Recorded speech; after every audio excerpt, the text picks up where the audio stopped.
What's up, travelers? How's it going? If you have been following me since last summer, which is probably most of you, you might recognize this background, and what it means I'm back in Sweden, which is pretty crazy because I was supposed to be traveling for 2 more months, and I know that many of you out there have also had your travel plans upended. So first, before we get into the video, I want to give you guys a message.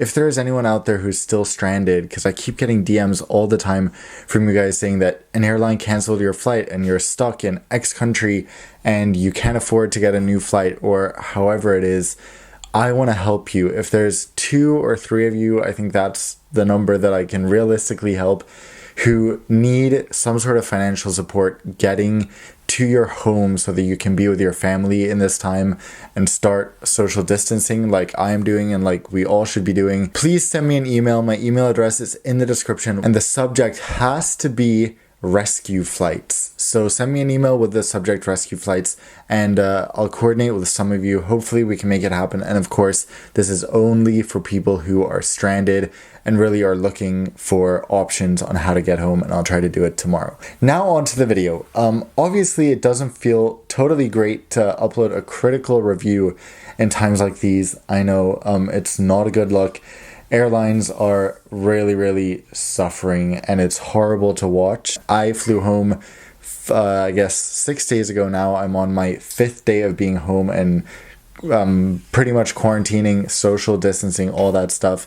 But when I flew home, things were so different even from what they are today. And I realized that some of the things that I'm complaining about in this video are related to the situation going on in the world, and I've tried to cut some of the things out. Some other things are specifically related to Malaysia Airlines, and I think they are relevant to when this whole thing blows over and we're gonna be choosing between different airlines again. But for now, enjoy this video. I know in the outro I say fly safe, but I'm gonna change that now and let you know we should all just stay safe.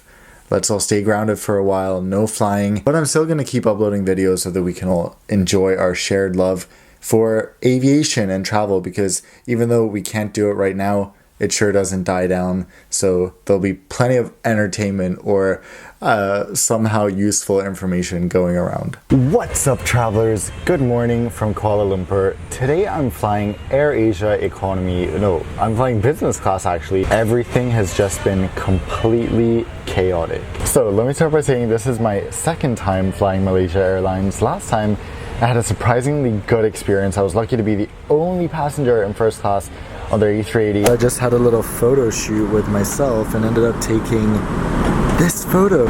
And hello to the bed.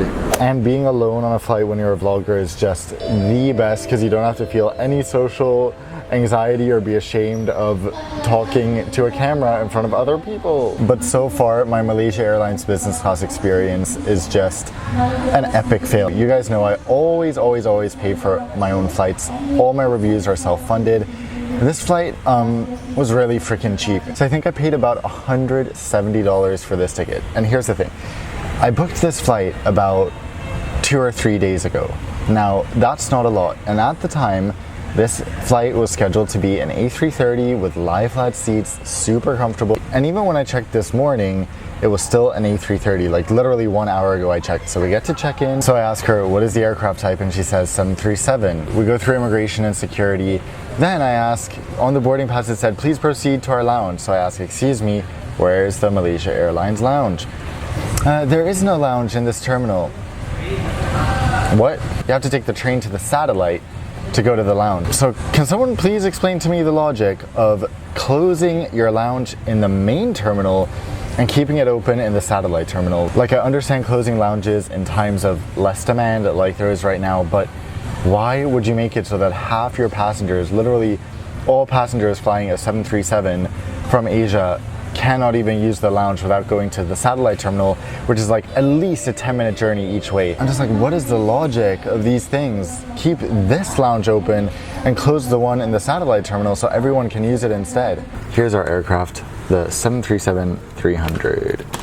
So this is my first flight of 4. I'm heading home to be with my family and help the world do my part by trying to kill this thing, just stay inside, just be with family, hopefully eat, and not use toilet paper. So before we get on board and see how that experience compares to what we've had on the ground so far, let me tell you about today's video sponsor. You guys know that my sponsors are the biggest key in allowing me to pay for all my flights myself and keeping me 100% objective. And today we have a new one, Blinkist. Right now is the perfect time to learn, and today's video sponsor Blinkist makes it incredibly easy and efficient. Here's the thing, whether you don't like reading or just want to spend your time doing something else, Blinkist is the only app that extracts all the valuable information from books and condenses it into 15 to 20 minutes of audio. You can literally sit down with a notebook and take notes on what you're listening to and have all the knowledge from a book in 20 minutes. I did this on my Malaysia Airlines flight and was honestly blown away by how much I learned in such a short time. I listened to the book How to Talk to Anyone, which is perfect if you want to blow people away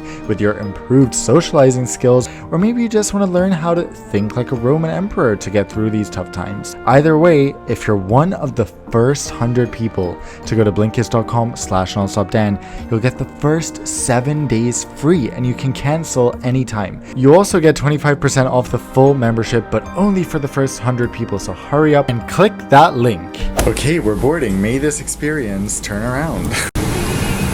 Welcome on board Malaysia Airlines business class. Here's a look at economy. As you can see, 3-3 seating, no headrests. All right, so here are our seats, row 4, the last row in business class. And these are what they're like. Ooh. So they're basically like US domestic recliners, kind of. So right down here by our feet, we have a huge entertainment box. So if you're sitting in the window seat, actually the leg room is kind of restricted. Of course, you have tons of knee space. So the entertainment screen is cracked in several places, but I mean, the cabin is still giving me a very modern and fresh vibe with the sky interior. Here we have the seat controls. They are manual. The tray table as expected. This side we have our remote and a leg rest. We'll check out the recline and everything in a moment. We also have this huge newspaper in the seat pocket along with the in-flight magazine called Going Places. That's a cute name. Room temperature towel, tepid towels. So I have some guava juice as a pre-departure beverage. Cheers. I feel like this is becoming a joke, but literally even the guava juice is not so good. So here's the menu. Wow, the food sounds really good. And here's the wine list and liquors. Do you want to see the recline? That's the least recline I've ever seen in a premium cabin.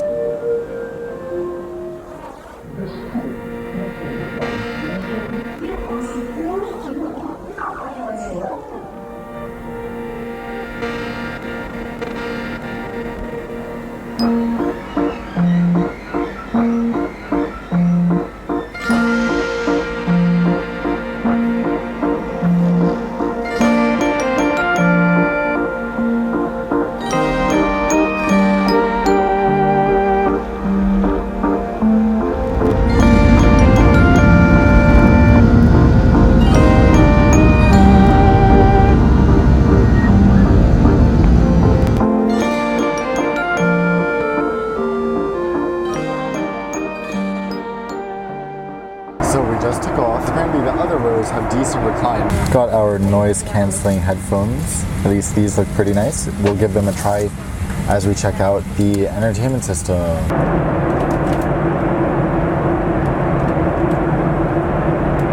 Wow, really impressive inside entertainment system. Okay, here is my vegetarian oriental meal. This looks amazing. Talk about a turn for the better. We have this toast, which looks delicious, and this dim sum, which looks so good. We also have these fresh fruits and a dessert. This looks really nice, you guys. Wow. And here is Oscar's meal. He has the normal vegetarian meal. Also smells really good. Wow.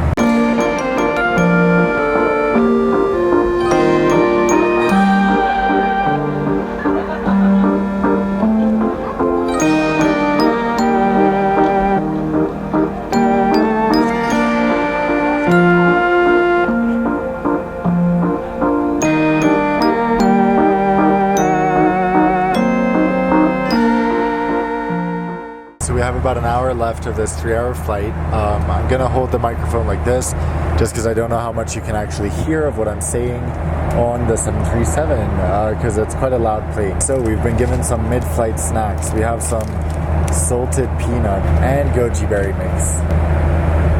So obviously I'm always so grateful when I get to fly business class, but you guys know I have very high standards as well. So I do not hesitate to complain, and that's the thing about me. I've said this before, just I keep it real always. This was a cheap ticket, yes, and I know airlines are struggling so much given the current global situation. Airlines, especially in Europe and the US, have just been using their customers to the max, abusing policies, changing things when it suits them but not the customers. And now I'm hoping in the coming year or coming 6 months we're going to see a shift back to where the customer is in control and where airlines need to do everything they can to win us back.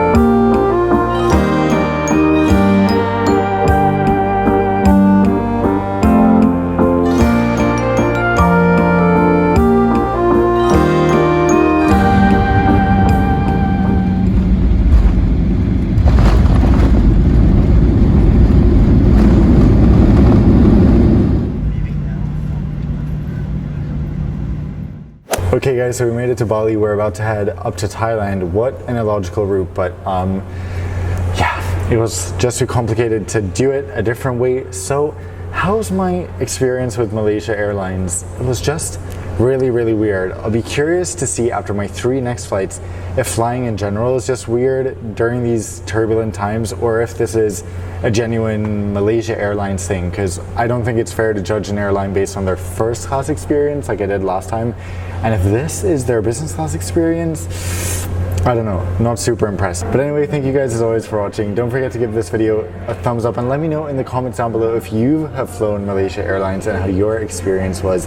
And I can't wait to see you all in the next video very soon, which will hopefully be a little bit more positive. Okay, bye guys.